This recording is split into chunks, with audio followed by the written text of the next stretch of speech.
So you called the budget a bread and butter budget, but with non-discretionary items rising faster than the CPI indexation, welfare recipients like myself are meant to be grateful for that rise. What essentials should I be cutting from my budget? Yeah, well, thank you, Fiona, for your question.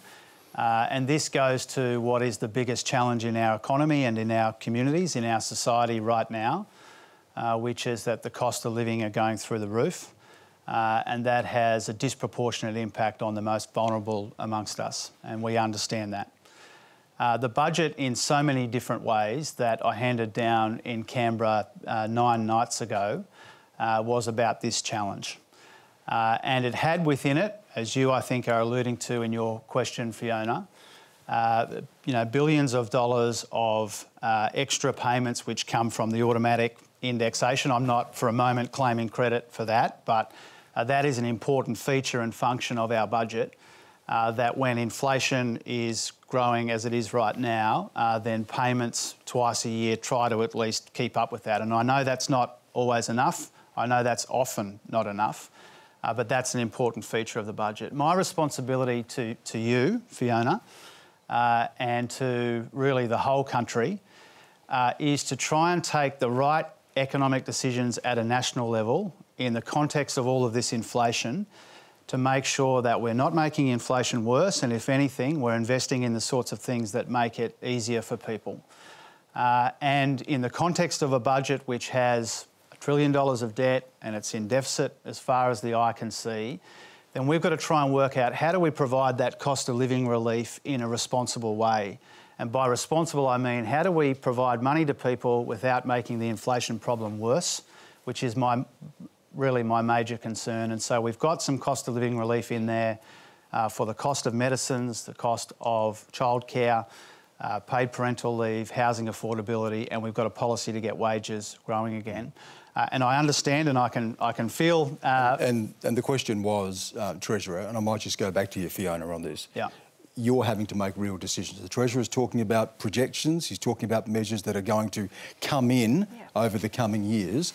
But in your situation right now, what are you having to decide? Well, it's things like healthcare. I mean, I had an eye test the other day and I have to go for a further scan. So the cost of that I then have to take from, say, the next doctor's appointment they had booked. I'll have to push that back again because my GP doesn't bulk bill anymore and things like that. And DSP will go up with inflation, yes, but still playing catch up and it's still falling behind.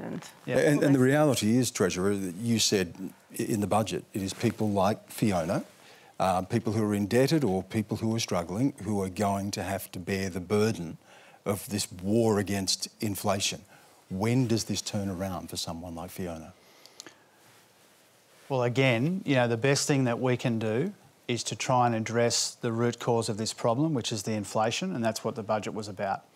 In addition to that, and even in the context of a budget which was quite restrained in its spending, still big investments in Medicare, still the indexation of those payments, doing what we can, what we responsibly can to make life a little bit easier for people. But I don't want to pretend to Fiona or to anyone in Fiona's position that the budget 9 nights ago fixed all of these challenges.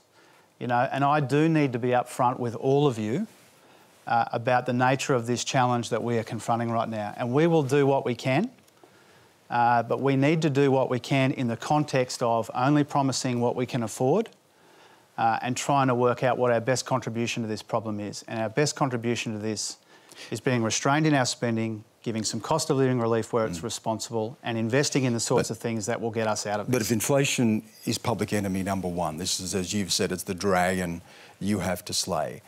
It is people like Fiona. It is people on the front line of this who are going to feel the heat. Yeah, because anything that helps them fuels inflation. This is the bind you're in. Yeah. Can you truly tell us where inflation will peak out? You projected at 7.75% in the budget. That's gone. The Reserve Bank is now talking about 8%. Internationally, it'll top 9%. You can't really sit here and tell people where this will top out, can you?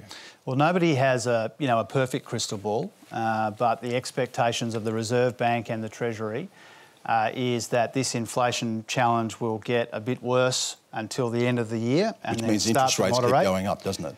Well, the Reserve Bank themselves have said that they expect interest rates to go up a bit further. They take those decisions independently. I don't preempt or second guess those.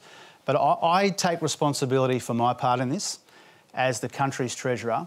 I think for too long we've had people in roles like mine who pretend that they have nothing to do with it, right? I accept responsibility in the budgets that I put together, and the main thing I can do here, the worst thing that could happen for Fiona and for people around Australia, is if we let this inflation get out of control. And you summed it up really well, Stan, a moment ago. If you are not careful with your spending, if you are somehow ill-disciplined, then we would have this inflation problem worse for longer. And that's what I'm trying to avoid. Of course, Fiona, when it comes to your own personal spending, where do you sit each week after you've paid the essentials? Pension day tomorrow, so actually do have $20 in because it came in for some reason late today. $20? $20 in my bank account at the moment for pension day tomorrow. Yeah.